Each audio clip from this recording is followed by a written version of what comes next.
Hello, my darlings. Mother Raven here with the last Folklore Thursday of the year, at least officially through Twitter. This time we're going to talk about winter folklore, and as I so enjoy Native American legends and stories, I decided to talk about that. We'll start off with a god, or a legendary spirit bird, that inhabits Katahdin, the tallest mountain in Maine, called Pamola. According to the Penobscot tribal nation, Pamola is a god of thunder and a protector of the mountain. Some say he has the head of a moose, the body of a man, and the wings and feet of an eagle. However, there has been some discussion about that, as there has only been found accounts that say he has the strength of a moose. He is the one that brings the winter weather, and many tribal nations around there refuse to climb to the peak and invade his territory in fear of retribution. Besides him, we have two stories about the Chenoo, or giant ice cannibals, and are often associated with the Wendigo, especially as in they can be turned from humans into such creatures.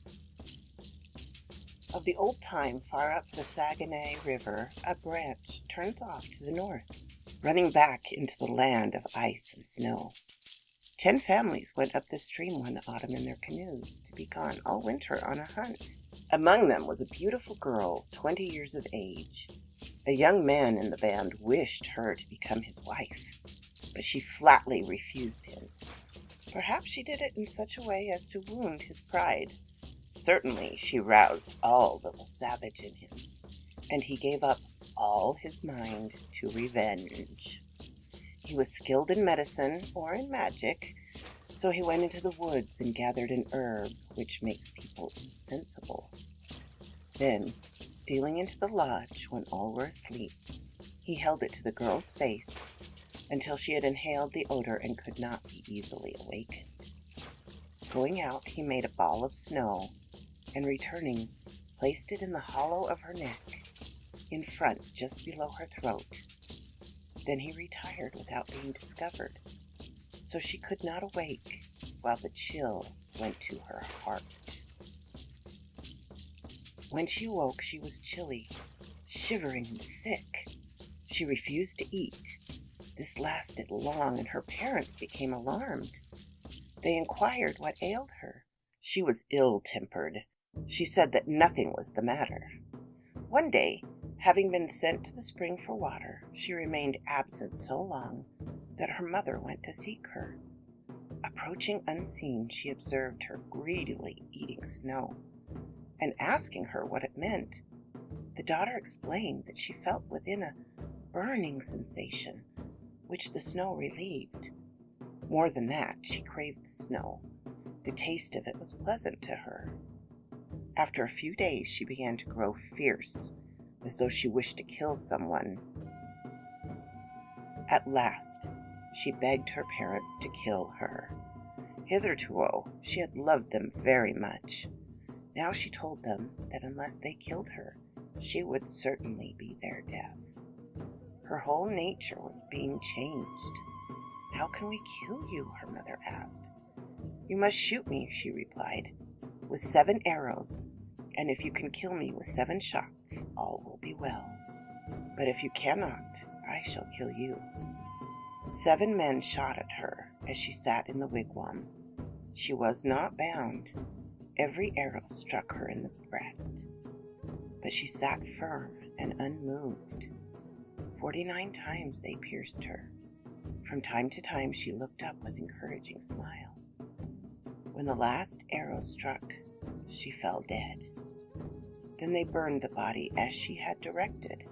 It was soon reduced to ashes, with the exception of the heart, which was the hardest ice. This required much time to melt and break. At last, all was over. She She had been brought under the power of an evil spirit. She was rapidly being changed into a Chenoo, a wild, fierce, unconquerable being. But she knew it all the while, and it was against her will. So she begged that she might be killed. Her people left that place. Since that day, none have ever returned to it. They feared lest some part of the body might have remained unconsumed, and that from it another Chenoo would rise, capable of killing all whom she met. This story reminds me, well, it will probably bring to mind to all of you the movie Frozen, which comes from the Hans Christian Andersen legend of the Snow Queen, when the literal ice can turn the heart to figurative ice. The second and last story I bring to you is called the Chenoo, or the story of a cannibal with an icy heart, and it comes from the Micmac and Passamaquoddy tribal nations. Of the old time, an Indian and his wife and their little boy went one autumn far away to hunt in the northwest, and having found a fit place to pass the winter, they built a wigwam. The man brought home the game, the woman dressed and dried the meat, the small boy played about shooting birds with bow and arrow. As in this, all went well. One afternoon, when the man was away and the wife gathering wood, she heard a rustling in the bushes, as though some beast were brushing through them, and looking up, she saw with horror something worse than the worst she had feared. It was an awful face glaring at her, a something made of devil, man, and beast in their most dreadful forms. It was like a haggard old man with wolfish eyes. He was stark naked. His shoulders and lips were gnawed away, as if, when mad with hunger, he had eaten his own flesh. He carried a bundle on his back. The woman had heard of the terrible Chenoo, the being who comes from the far, icy north, a creature who is a man grown to be both devil and cannibal, and saw at once that this was one of them. Truly she was in trouble, but dire need gives quick wit, as it was with this woman who, instead of showing fear, ran up and addressed him with fair words as, "My dear father," pretending surprise and joy, and telling him how glad her heart was, asked where he'd been so long. The Chenoo was amazed beyond measure at such a greeting, where he had expected yells and prayers, and in mute wonder let himself be led into the wigwam. She was a wise and good woman. She took him in. She said she was sorry to see him so woebegone. She pitied his sad state. She brought a suit of her husband's clothing. And we have another truck. She told him to dress himself and be clean. He did as she bade. He sat by the side of the wigwam and looked surly and sad, but kept quiet. It was all a new thing to him. She arose and went out. She kept gathering sticks. The Chenoo rose and followed her. She was in great fear.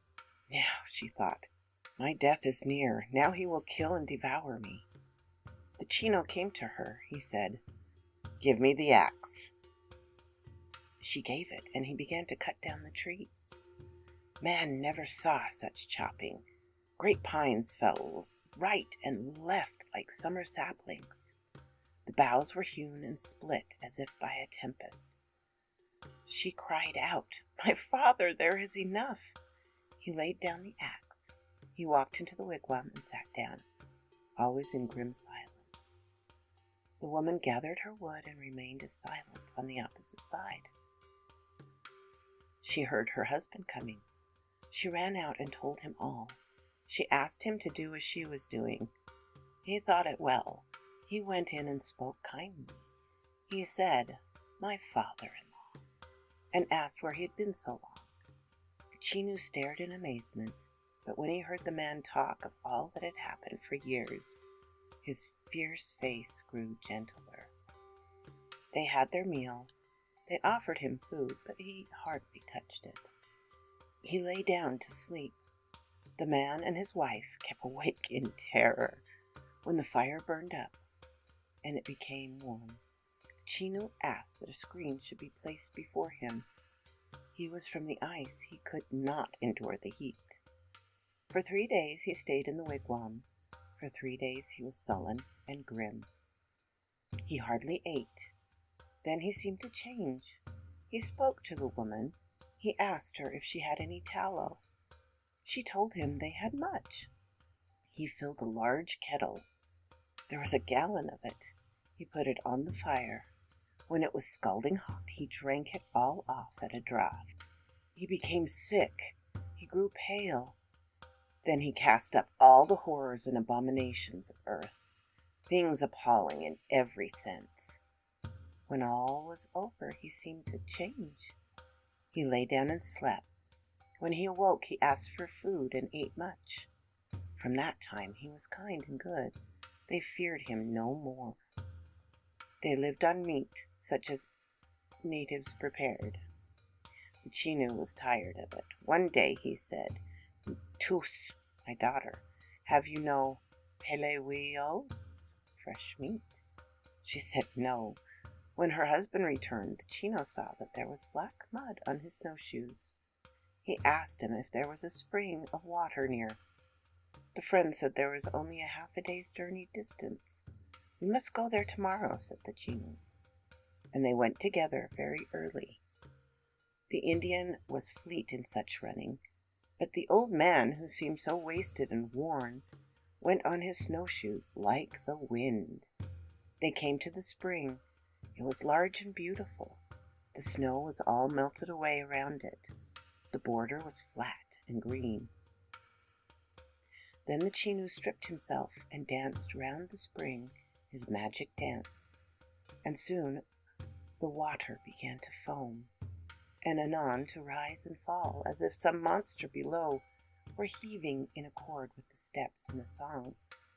The Chenoo danced faster and wilder. Then the head of an immense taktalok, or lizard, rose above the surface. The old man killed it with a blow of his hatchet. Dragging it out, he began again to dance. He brought out another, the female, not so large, but still heavy as an elk. They were small spring lizards, but the Chinook had conjured them by his magic. They were made into monsters. He dressed the game. He cut it up. He took the heads and feet and tail, and all that he did not want, and cast them back into the spring. "They will grow again into many lizards," he said. When the meat was trimmed, it looked like that of a bear. He bound it together with withes. He took it on his shoulders and ran like the wind. His load was nothing. The man was a great runner. In all the land was none his like, but now he lagged far behind.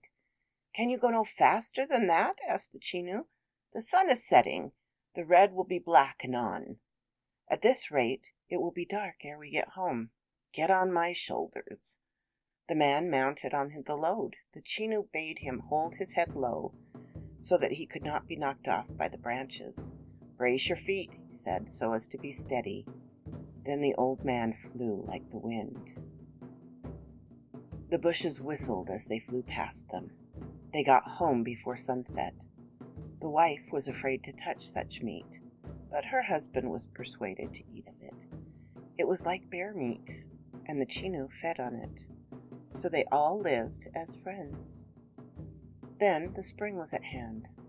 One day the Chenoo told them that something terrible would soon come to pass.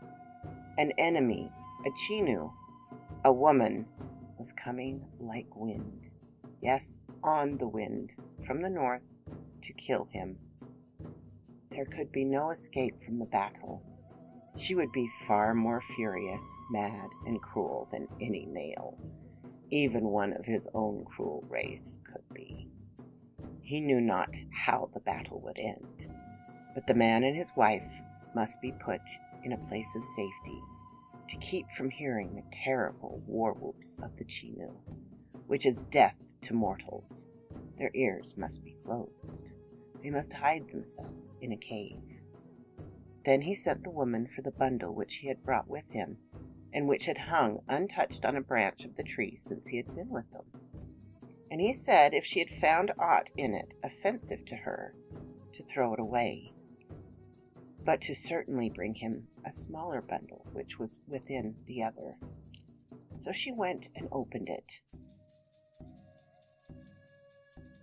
and that which she found therein was a pair of human legs and feet, the remains of some earlier horrid meal. She threw them far away. The small bundle she brought to him. The Chenoo opened it and took from it a pair of horns, the horns of a dragon.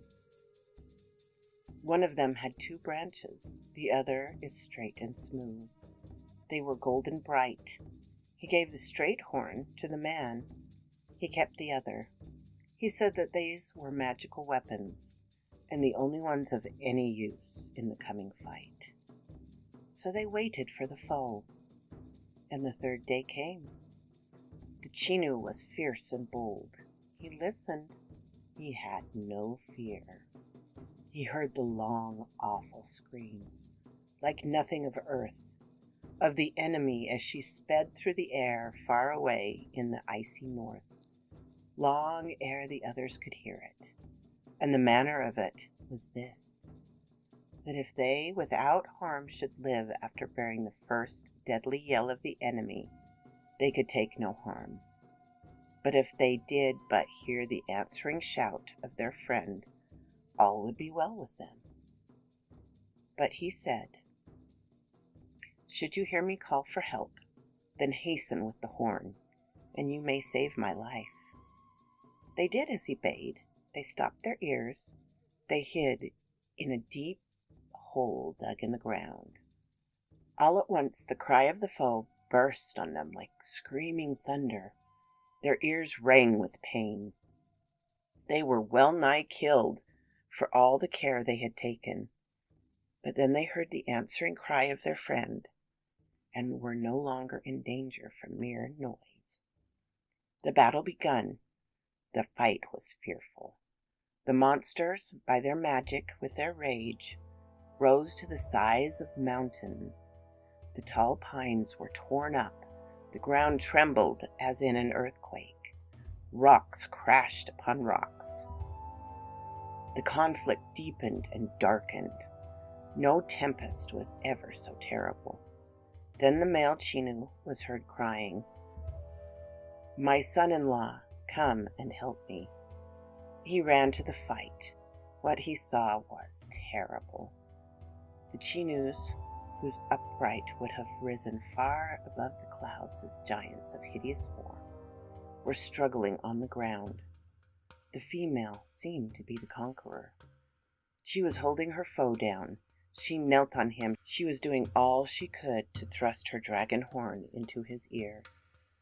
And he, to avoid death, was moving his head rapidly from side to side, while she, mocking his cries, said, "You have no son-in-law to help you. I take your cursed life and eat your liver."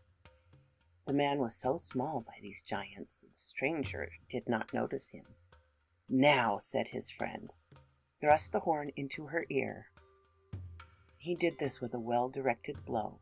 He struck hard, the point entering her head. At the touch, it sprouted quickly as a flash of lightning. It darted through the head. It came out the other ear. It had become a long pole. It touched the ground. It struck downward. It took deep and firm root. The male Chenoo bade him raise the other end of the horn and place it against a large tree. He did so. It coiled itself around the tree like a snake. It grew rapidly. The enemy was held hard and fast. Then the two began to dispatch her. It was long and weary work. Such a being, To be killed at all must be hewn into small pieces. Flesh and bones must all be utterly consumed by fire. Should the least fragment remain unburned, it would spring a grown Chenoo with all the force and fire of the first. The fury of battle passed. The Chenoo had become of their usual size. The victor hewn the enemy to small pieces, to be revenged for the insult and threat. As to eating his liver, he, having roasted that part of his captive, ate it before her while she was yet alive. He did this. He told her she was served, and she would have served him. But the hardest task of all was to come. It was to burn or melt the heart. It was of ice, and more than ice. Much colder, as ice is colder than fire. As much harder as ice is harder than water. When placed in the fire, it put out the flame. Yet by long burning it melted slowly, until they at last broke it into fragments with a hatchet, and then melted these. So they returned to the camp. Spring came.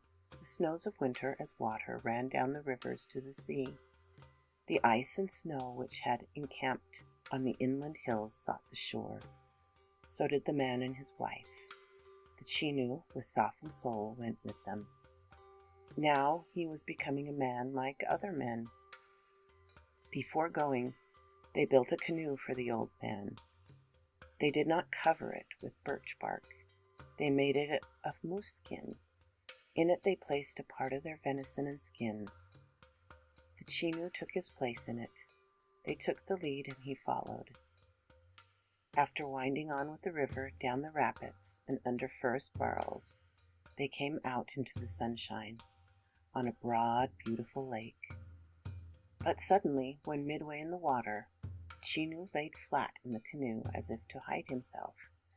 And to explain this, he said that he had just then been discovered by another Chenoo, who was standing on top of a mountain, whose dim blue outline could just be seen stretching far away to the north. "He has seen me," he said, "but he cannot see you, nor can he behold me now. But should he discover me again, his wrath will be roused. Then he will attack me. I do not know who might conquer. I prefer peace." So he lay bidden, and they took his canoe in tow. But when they had crossed the lake and come to the river again, the Chenoo said that he could not travel further by water. He would walk the woods, but sail on streams no more. So they told him where they meant to camp that night. He started over the mountains and through woods and up rocks. A far roundabout journey, and the man and his wife went down the river in a spring freshet, headlong with the rapids. But when they had paddled around the point where they meant to pass the night, they saw smoke rising among the trees. And on landing they found the Chenoo sleeping soundly by the fire which had been built for them. This he repeated for several days, but as they went south, a great change came over him. He was a being of the north. Ice and snow had no effect on him, but he could not endure the soft airs of summer. He grew weaker and weaker. When they had finally reached their village, he had to be carried like a little child. He had grown gentle. His fierce and formidable face was now like that of a man. His wounds had healed. His teeth no longer grinned wildly all the time. The people gathered round him in wonder. He was dying. This was after the white men had come. They sent for a priest. He found the Chenoo as ignorant of all religion as a wild beast. At first he would repel the father in anger. Then he listened and learned the truth. So the old heathen's heart changed. He was deeply moved. He asked to be baptized, and as the first tear which he had ever shed in his life came to his eyes, he died. There is actually a tribe of natives in the northwest called Chenoo. There can be little doubt as to the derivation of the name. Such a character could have originated, as I said, only in the icy north. It could never have grown in the milder regions of the west and south. But the Chenoo, the monstrous, ferocious cannibal giant with an icy heart, is a central figure of the evil supernatural beings of the north. The schoolcraft traditions and Hiawatha have little to say of titans whose heads top the clouds, who tear up forests and rend rocks, and change the whole face of nature in their hideous battles and horrible revels. But such scenes are continually described by the Passamaquoddy and Micmac storytellers, and they would be natural enough to Greenlanders familiar with whales, icebergs, frozen wastes, long winter nights, and all the frozen desolation of the north. There is a mystery connected with the eating of the liver, which is to be explained, like many other native mysteries, by having recourse to the Inuit shamanism. In Greenland, a man who has been murdered can revenge himself by rushing into him, that is, entering his soul, which can only be prevented by eating a piece of his liver. The Chenoo is in all essentials identical with the Incompetech of Greenland, a man who has fled mankind and acquired extraordinary mental and physical powers. The story which I have here given is probably that of the Eskimo tale of the blind man who recovered his sight, in which a Incompetech, after becoming incredibly old, returns to mankind to seek a shaman priest and repent. In both stories there is a Chenoo, and in both there is atonement with mankind and the higher power. It may be observed that while the Chenoo is a giant with a heart of ice as hard as stone, the giant Hrungnir of the Edda has a heart of stone. The Chenoo agrees with the Jontuns in many respects. I will give the links down below of these stories that I have read. This one came from The Algonquin Legends of New England by Charles G. Leland. I switched a few words to make it more correct for the day. I also find great parallels in other Northern European legends, and of course the fighting ice giants or rocks giants do remind me of Tolkien quite a bit also. Anyway, here is your winter folklore.